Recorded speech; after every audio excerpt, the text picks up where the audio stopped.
Hello दोस्तों, welcome to my channel. दोस्तों, आज की वीडियो में एसएससी कांस्टेबल जीडी के प्रीवियस सीरीज में आप देख सकते हैं कि 27 जनवरी को पूछे गए शिफ्ट नंबर 4 में जितने सारे क्वेश्चंस होंगे मैथमेटिक्स का, इन सबको हम लोग सॉल्व करने वाले हैं बेहतरीन तरीके से। तो आइए हम लोग शुरुआत करते हैं, टाइम वेस्ट नहीं करते हैं। आपका जो एग्जाम होने वाला फरवरी मार्च में, उसके लिए बहुत अधिक बेनिफिशियल होगा अगर आप इसको फॉलो करते हैं तो। ठीक है, बाकी आपकी मर्जी है। ठीक है, अच्छा लगे तो लाइक कर दीजिएगा। चलते हैं हम लोग सीधे मैथ के सवालों की तरफ।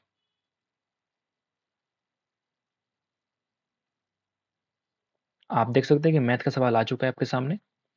पहला सवाल क्या बोलता है, देखिएगा कि यदि x और y का अनुपात 3:4 है तो x और y के बीच का संबंध ज्ञात कीजिए। x और y का अनुपात 3:4 है तो x और y के बीच का संबंध ज्ञात कीजिए। ऑप्शन पढ़ते हैं, दूसरा कोई ऑप्शन तो है नहीं मेरे पास। x y का 35% है, यानी कि अगर x और y का रेशियो अगर मैं 35 और 100 लूंगा तो क्या ये 3:4 बनेगा? नहीं बनेगा। तो इसका सिर्फ एक ही ऑप्शन है जो कि यहाँ पर ग्रीन में लिखा हुआ है कि एक्स वाई का 75% है, यानी कि एक्स और वाई का जो रेशियो है ना 75 और 100 का है। तो मैं क्या बोलूंगा? 3:4। या फिर आप बोल लो कि y जो है वो x का 133.33% है। मतलब y जो है वो x का 133.33% है। तो आप खुद देखो कि 1/3 एक्स्ट्रा है, इसको बोलते हैं 33.33%, यानी कि 100% में इतना जोड़ दो। ये तुम्हारा वैल्यू कितना है? ये तुम्हारा y का वैल्यू, मतलब मैं कह सकता हूँ कि y जो है वो x का 133.33% है। तो उम्मीद करते हैं कि आपको समझ में आ गया होगा। बेहद ही आसान सवाल से हम लोग शुरुआत कर चुके हैं। नंबर 2 पे चलते हैं भाई और खत्म करते हैं शिफ्ट को। नंबर 2 पे चलते हैं पहले। प्रिया जो है अपने वस्तुओं के अंकित मूल्य पर 5% की छूट देती है और फिर भी 18% का लाभ कमाती है। तो उस वस्तु का क्रय मूल्य क्या है यदि इसका अंकित मूल्य जो है 944 है? तो आपने पहले 5% का छूट दिया। देखो मैंने क्या बोला कि पहले आपने 5% का छूट दिया, 100 की वस्तु को आपने 95 में सेल किया। फिर भी आपने बोला कि नहीं भाई, हमको तो 18% का लाभ हो रखा है, मतलब ये पूरा वैल्यू जो है वो 118 के बराबर है। आपको निकालना है 100 की वैल्यू, और ये डायरेक्टली तुम्हारा क्या देगा? कॉस्ट प्राइस ऑफ दिस वस्तु। जो भी है, समझ के बात को। 100 से अब काट लो पूरा पूरा। ठीक है, तो क्या ये संख्या इससे कटेगा? बताइए। काट के देखता हूं, अगर मैं 8 बार करूं तो मुझे उम्मीद है कि पूरा पूरा ये 8 से कट जाएगा। 9 8 72, 8 5 40, यानी कि 760 रुपए का तुम्हारा सीपी मिल चुका है। बेहद ही आसान सवाल। नंबर 3 पे चलते हैं भाई। नंबर 3 क्या बोलता है कि 500 पेपरों का एक रिम जो 280 में खरीदते हैं और इसे 25 पेपरों के पैकेट बनाते हैं। समझ रहे बात? 25 पेपरों के पैकेट बनाते हैं, प्रत्येक पैकेट को 18 में सेल करते हैं। ठीक है, तो 25 पेपरों के पैकेट बनाया, मतलब कितना पैकेट बन गया? तो आप बोलेंगे पैकेट का संख्या बन गया 20। एक को बेचा 18 में, यानी कि तुम्हारा सेलिंग प्राइस हो गया। खरीदा कितने में? 280 में। कितना है बेच दिया? 360 में। तो आप बोलेंगे कितने का प्रॉफिट है? 4 7 28, 4 9 36, यानी कि 2/7 का आपका प्रॉफिट है। इसी को हम लोग कहते हैं 28 इंटीजर 4/7%। इसी को आप कह सकते हैं 28.6% के आसपास लाभ इसको हो रखा है। आगे बढ़ते हैं भाई। 3 घंटा 20 मिनट, 1 घंटा 50 मिनट और 6 घंटा 20 मिनट का चतुर्थानुपाती आपको फाइंड आउट करना है। फोर्थ प्रोपोर्शन क्या होगा? तो 18 और 2 20, 200 मिनट। ये बन जाएगा आपका 1 घंटा और 50, यानी कि 110 मिनट। ये बन जाएगा आपका 120 मिनट। बोलिए ना, आपको निकालना एक्स की वैल्यू। बोल दीजिए, सही है क्या? बोलिए बोलिए। तो आप देखेंगे 200/110 is equal to 120/x। Solve कर लो। ये बन जाएगा 6 बार में, ये बन जाएगा 10 बार में। ये 10 से ये खत्म। x की वैल्यू आ जाएगी 6 × 11। क्या मैंने कुछ मिस्टेक कराई क्या? 20 छक 120, 3 घंटा 20 मिनट, 1 घंटे 50 मिनट और 6 घंटा है ना भाई। हमने 1 घंटा मान लिया। अरे कुछ तो मिस्टेक कर दिया मैंने, और गंदा मिस्टेक किया मैंने, पूरा मिटाना ही पड़ेगा। ठीक है भाई, कोई बात नहीं, होता है। 6 घंटा 20 मिनट यानी का मतलब क्या हो गया? 6 छक्का 36 और 20 यानी कि 380। ऐसे लिखना पड़ेगा आपको। तो अब जरा देखो, 200/110 इज इक्वल टू 380/x। काट लें क्या? तो आप बोलेंगे 19 बार में कटेगा और ये आपका 10 बार में कटेगा। अब काटोगे तो कितना मिलेगा, x की वैल्यू 19 गुना 11 यानी कि 209। सही है ना। 209 मिनट का मतलब होता है कि 3 घंटा कंप्लीट और 29 मिनट और। Answer number 1 is the required answer. तीन संख्याएं का अनुपात दे रखा है, उनके लघुत्तम समापवर्त दे रखे हैं, तो इनका महत्तम समापवर्त आपको फाइंड आउट करना है। तो आप अगर देखेंगे इन तीनों का मैं सिंपल एलसीएम निकालूंगा, 4x मान लो, 5x मान लो और 6x मान लो, तो सिंपल एलसीएम कितना हो जाएगा आप बोलेंगे, तो 12 और 25 60। x तुम्हारा एलसीएम है, इसका वैल्यू है कितना, तो 180। तो आप बोले x की वैल्यू कितनी आ गई, 3 के बराबर। अगर x की वैल्यू 3 आ चुकी है तो आप क्या करेंगे, इन तीनों का पहले निकालेंगे HCF। ठीक है, HCF कितना आएगा बताओ, x के बराबर। जो x है वही तुम्हारा 3 के बराबर है, 3 तुम्हारा इस सवाल का आंसर है। वर्ष बोलता है ना, वर्ष 1 2 3 4 में एक इलेक्ट्रॉनिक्स की दुकान की बिक्री का औसत कितना है, दिस। और 2 3 4 5 के लिए औसत कितना है, तो आप बोले 2125। तो 2005 में बिक्री अगर 1200 है तो एक में बिक्री ज्ञात कीजिए। कितना शॉर्टकट में करूंगा देखना आप। मैं बता रहा हूँ कि यहाँ देखो, यहाँ से पहले 2001 था, लेकिन सेकंड वाले में ये ऑप्शन नहीं है और इसके बदले क्या आ गया, 2005। समझ रहे हैं। अगर तुम्हारा एवरेज देश है तो मैं कह सकता हूँ कि 2005 में से अगर 2000 में एक कम करूंगा तो आप देखना एवरेज में कितना बिक्री हुआ है, तो आप बोलेंगे 1850 और यहाँ है 2125। 18 3 21 यानी 275 रुपए का तुम्हारा इंक्रीमेंट हुआ है। इतना बढ़ गया एवरेज में। यानी कि अगर तुम देखोगे 4 साल की बात कर रहा है, मतलब 275 इंटू 4 करो, कितना हो जाएगा, 1100। यानी कि इन दोनों का जो डिफरेंस है वो कितना है, 1100 के बराबर है। आप कह रहे हो कि 5 में जो बिक्री हुई है वो कितना हुआ है, 1200। तो आपको निकालना 2001 का बिक्री। 2001 इज इक्वल टू 1100। 2001 की वैल्यू आ चुकी है जो कि 100 के बराबर है। समझ गए तो बढ़िया है, नहीं तो आप एवरेज का फॉर्मूला लगाते रहो, टाइम वेस्ट करते रहो। मेरा काम है सही तरीके से आपको समझाना। 3 लाख रुपया पर 2.5 वर्ष के लिए 20% की दर से चक्रवृद्धि ब्याज ज्ञात करें जब ब्याज अर्धवार्षिक रूप से चक्रवृद्धि होता है। बहुत लेंदी सवाल होने वाला ही। अगर जैसे अर्धवार्षिक करेंगे तो रेट बन जाएगा 10% और टाइम बन जाएगा 5n, मतलब 5 साल आप मान सकते हैं इसको।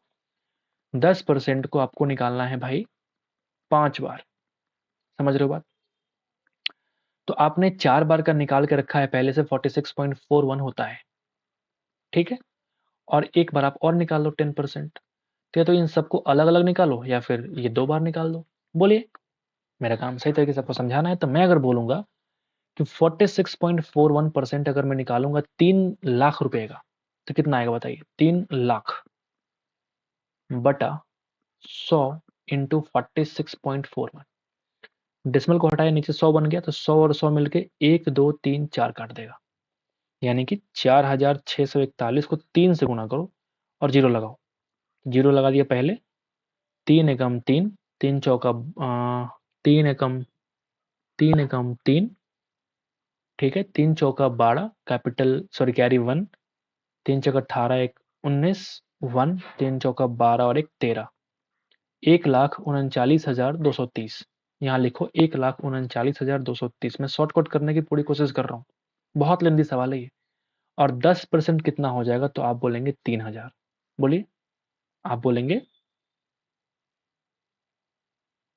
मैंने कुछ मिस्टेक करा है क्या। उम्मीद तो नहीं है, लेकिन फिर भी डर लगा रहता है क्योंकि लेंदी सवाल में दिक्कतें यही आती है। ठीक है भाई, हाँ मैंने कर दिया मिस्टेक। 3,000 नहीं बल्कि 30,000 होगा ना, 10%। वही मैं कह रहा था, कुछ तो मिस्टेक हो रही है मेरे से। तो बन गया आपका 30,000। अब क्या होता है ना, कंपाउंडिंग में क्या होता है कि इंटरेस्ट का भी इंटरेस्ट लगता है। मतलब मैं कह सकता हूँ कि इसका मैं 10% और निकालूंगा, यानी कि 129 39 और 23 और आएगा। अब इन तीनों को तुम जोड़ोगे ना, तो ये तुम्हारा बन जाएगा इंटरेस्ट। और यही इस सवाल का आंसर है। चक्रवृद्धि ब्याज ही आपको फाइंड आउट करना है। तो अगर तुम तीनों को जोड़ के देखोगे, तुम्हारा आंसर मिलने का काम पूरा हो जाएगा। मैं काम कर लेता हूँ इसको कैलकुलेटर से, तो आप जरा देखना। करता हूँ आपके सामने। 139,230 प्लस 30,000 प्लस 139,23 183,153, जो कि आपका ऑप्शन नंबर 3 में दे रखा है। बाकी आप 10 10 10 10 करके देखो, तुम्हारा दिमाग अगर खराब ना हो जाए तो मेरा तुम नाम चेंज कर देना, मेरे इस चैनल पे दोबारा आके अनसब्सक्राइब करके चले जाना। This is the best method कि हम कैसे फास्टली कर सकते हैं। आपने 4 का याद कर रखा है तो आपको फायदा हो सकता है। हाँ, आप ऐसे भी कर सकते हैं कि आपने 3 का याद कर रखा है तो 33.1% और 10 10 का 21%, आप ऐसे भी निकाल सकते हो, 2 तरीके से निकाल सकते हो फास्टली। मुझे वो अच्छा लगा था, मैंने उस तरह से कर दिया। ए और बी किसी काम को 20 दिन में करते हैं, बी अकेले 25 दिन में करता है। ए और बी काम करते हैं भाई 20 दिन में, बी अकेले करता है 25 दिन में। उसी काम को पूरा करने में अकेले ए कितना दिन लेगा, आपसे पूछ रहा है। एलसीएम कितना हो जाएगा 100 के बराबर, यहाँ एफिशिएंसी 5, यहाँ एफिशिएंसी 4, तो ए की कितनी हो जाएगी 1 के बराबर। 1 से आपको तो डिवाइड यानी कि 100 दिन में इस सवाल का आंसर मिलेगा। बहुत ही बेसिक सवाल पूछते हैं आपसे तो आप फटाफट करके निकल जाइए। 11 संख्याओं का एवरेज 7.5 है, 8.5 करना है यानी कि 1 को बढ़ाना है। तो 12वीं संख्या मतलब 12 संख्या में हमको एक एक को बढ़ा देना है। जो तुम्हारा नंबर है उसमें हम क्या करेंगे, 12वीं संख्या, कौन सी 12वीं संख्या जोड़ी जानी चाहिए ताकि आपका एवरेज जो है वो कितना बन जाए, तो आप बोलेंगे 8.5 बन जाए। तो पहले तुम्हारा एवरेज 7.5 है, उसमें हमने हर एक के लिए एक एक को बढ़ा दिया तो बन गया 12, जोड़ दिया हमने 19.5, वो 12वीं संख्या हो जाएगी। नंबर 10 पे आते हैं। दुकानदार जो किसी वस्तु पर 15, 30, 4 का 3 क्रमागत छूट दिया, अंकित मूल्य अगर दिस है तो आपको निकालना है विक्रय मूल्य। तो आप बोलेंगे 15, 30, 45, और 45 में अगर 30 का 15% निकालेंगे मतलब 4.5 कम करिए, या फिर शॉर्टकट करने के चक्कर में मत पड़िए, 1950। ठीक है, डिस्काउंट दिया मतलब 100 बन गया 85, मतलब 20 बन गया तुम्हारा 17, 30% यानी कि 10 बन गया तुम्हारा 7, 4% यानी कि 25 बन गया तुम्हारा 24। ठीक है, ओके भाई। तो अब मैं क्या करूंगा, इस 25 से पूरा पूरा काटूंगा, 19 चौक 76 और 2 78 से कट जाएगा। 2 से काटो, मैं 10 को छोड़ रहा हूँ यानी कि 39। ठीक है, इस सवाल में गुना बहुत करवा रहा है भाई, इस सवाल में नहीं, इस शिफ्ट में। 39 गुणा 17 गुणा 7 गुणा 24 यानी कि आंसर जो आपका आ रहा है 1,1,1,384 बटा 100। ठीक है, ऐसे कर सकते हैं।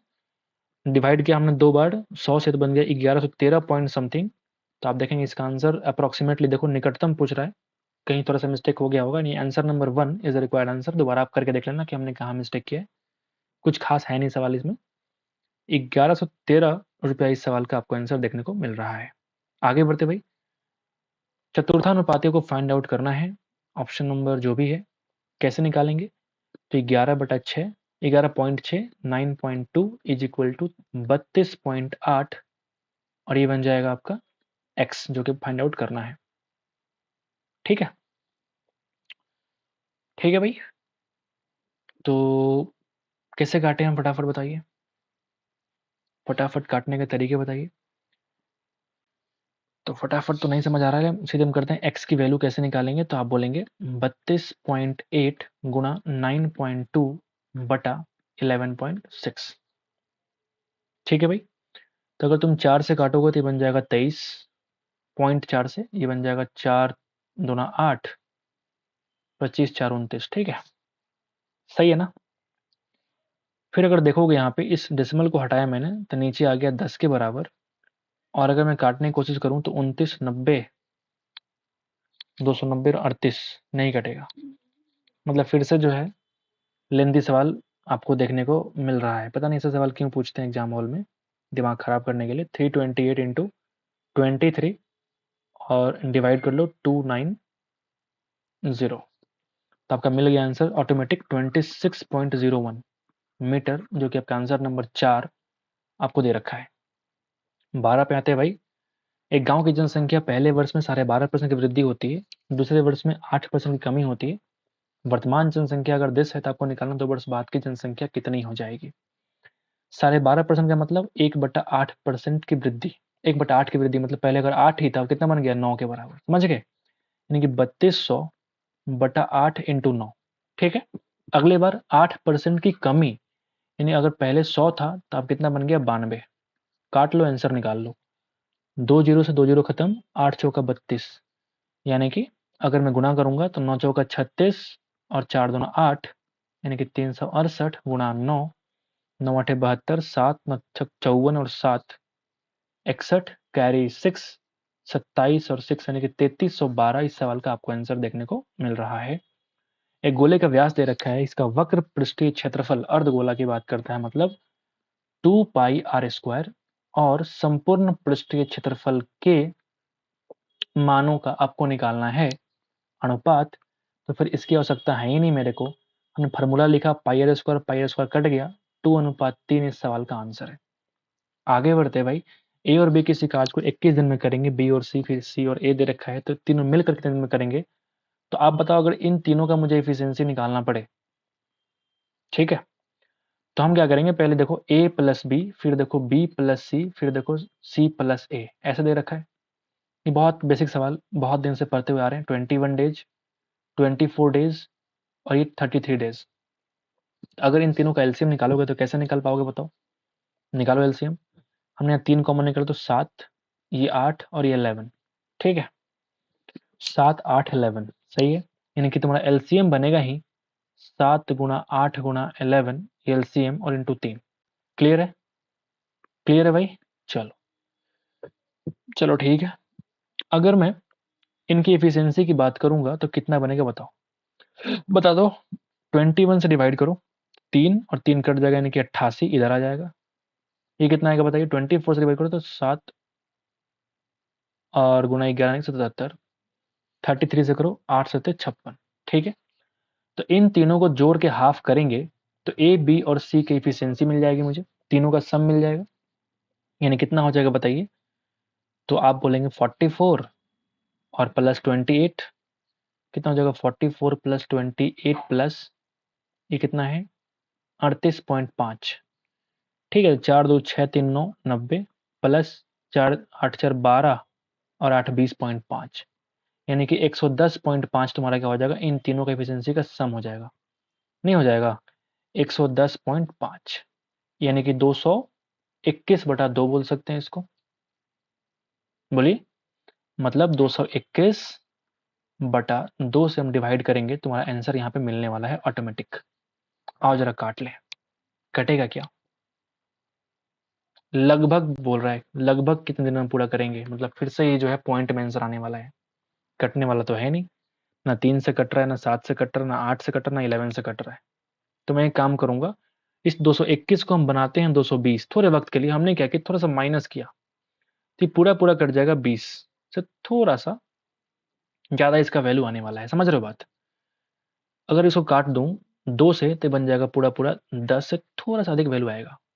तो 8 सत्ते 56 और 3 कितना होता है बताओ, 56 गुणा 3 करो तो वो हो जाएगा कितने बराबर, 56 गुणा 3, 5 3 15 6 3 18, यानी कि 168.10 प्लस, समझ गए बात, जो कि लगभग 16.1, तो क्या बोलेंगे 17 दिन के आसपास इसका आंसर हो जाएगा, क्योंकि हमने यहाँ पे अप्रोक्सीमेशन का इस्तेमाल किया है, 2 to 1 किया था हमने, समझ रहे हो बात, 2 to 1 हमने किया था ना, मतलब जो वैल्यू था उसको मैं थोड़ा सा हमने कम वैल्यू किया था, तो जो अगर थोड़ा सा कम वैल्यू से हम डिवाइड करेंगे तो थोड़ा सा वैल्यू एक्स्ट्रा आएगा, मतलब 16.8 के बदले क्या आ जाएगा 17, समझ रहे हो बात मैं क्या कह रहा हूँ।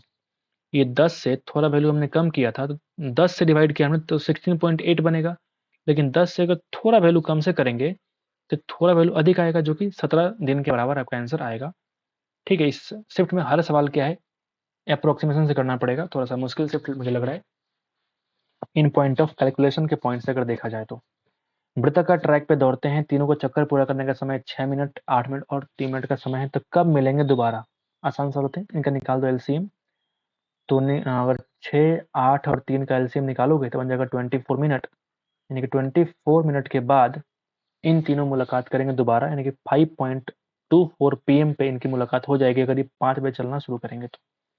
आसान सवाल था। 16 पे आते हैं भाई। एक ही बिंदु से शुरू होने वाली 5000 मीटर की वृत्ताकार ट्रैक में दो प्रतियोगी को ए और बी की चाल दे रखी है, यदि विपरीत दिशा में और समान दिशा में दौड़ते हैं ना, तो दोनों ही स्थिति में उन पहली बार मिलने के समय के बीच का अंतर निकालना है, ठीक है।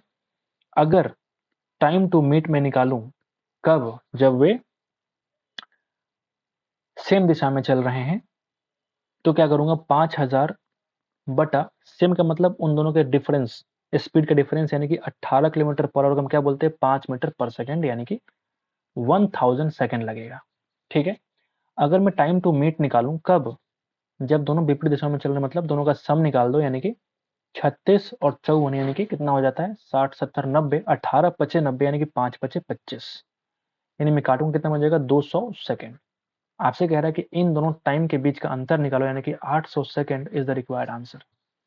बेहद आसान, बेहद बढ़िया। किसी वस्तु को निश्चित मूल्य पर बेचने पर एक महिला को 30% का लाभ होता है।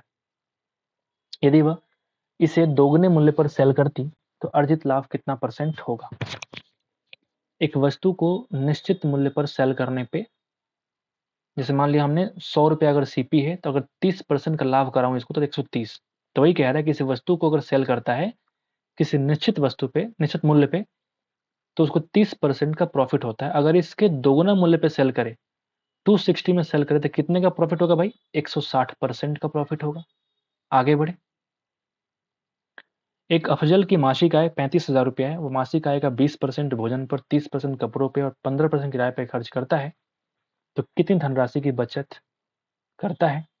तो 20% और 30% 50% और 15% 65%, यानी कि 35% ही पैसा बचाता है। तो निकाल दो इसका 35%, वही इसका भैया सेविंग है।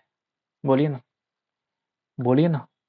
2 जीरो कट जाएगा, 35 का स्क्वायर 1225, एक जीरो और लगा दो, 12,250 रुपये वो सेव कर लेता है। सबसे बड़ी संख्या के अंकों का योग ज्ञात करें जो कि इतना और इतना को पूर्णतः डिविजिबल करे, को पूर्णतः डिवाइड करे। यानी आपसे कह रहा है कि हाईएस्ट कॉमन फैक्टर निकाल दो, बड़ी से बड़ी संख्या का योग निकालना है। पहले आपको क्या निकालना है, एचसीएफ। तो आप अगर देखेंगे ना पूरी तरह से, तो ये जो है 144 इंटू 2 है, और ये 144 इंटू 3 है। देख पा रहे हैं।